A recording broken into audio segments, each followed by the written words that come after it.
Friends, welcome to my channel. ఇవి అయితే మా బర్డ్స్ టోనీ మోనా. గ్రీన్ అయితే మా సిస్టర్ది, బ్లూది అయితే నాది.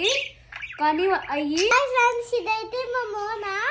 ఇది రోజు నా పైకి వచ్చింది. ఇదైతే టోనీ కాదు, రోజు కుక్క అంటారు. ఇది మా మోనా.